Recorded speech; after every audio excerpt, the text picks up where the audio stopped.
Zikhawuleze zajika ngoku izinto kolusapho. Yayisesiqhele nento yokubuya ngobusuku kukagqirha waka ekhaya. Ngenye imini uchaza ukubambeka kwintlanganiso yoogqirha. Ngezinye imini chaza ukulibaziseka kutyando njalo njalo.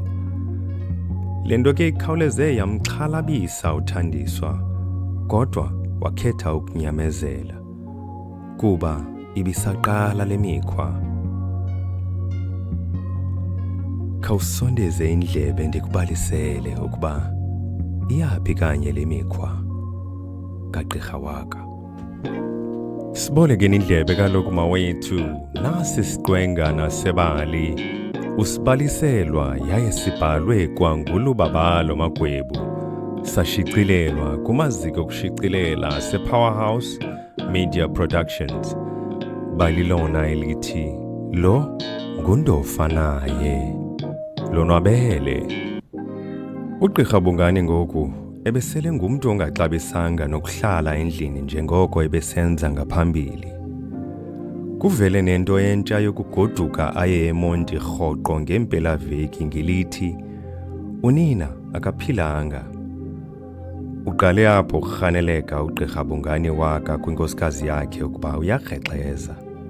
Kodwa yena wayengaziboni, kaloku iqaqa aliziva kunuka. Thandiswa uqale apho ukukhangela umcuphi wabucala ukuba aphandele imikhwa mitsha yomyeni wakhe. Ndithi akudlulanga nenyanga ezingephi zavela iziphumo zokuba ugqirha uyakrexeza nomongikazi wayefunda naye high school. Ngoku kwakusekucaca ukuba umongikazi lo wayesele zifake zaphelela inzipho kugqirha waka.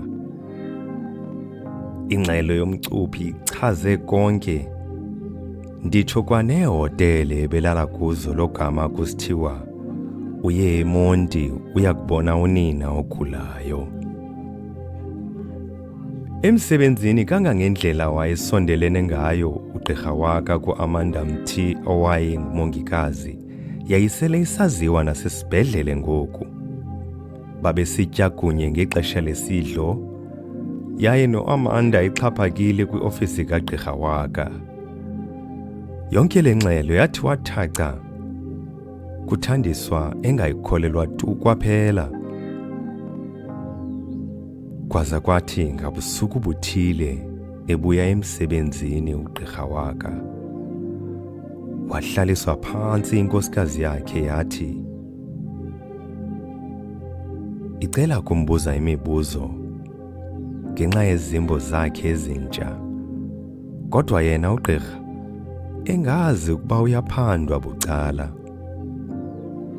Ukuphike konke oku ugqirha Bongani waka esithi akazani nobo buvuvu yena, yaye unkosikazi wakhe umbeka izityholo.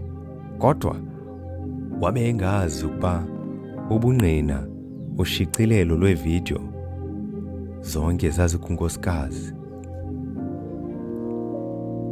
Phulaphula kaloku eli kunye namanye amabali anokutsala udla wakho.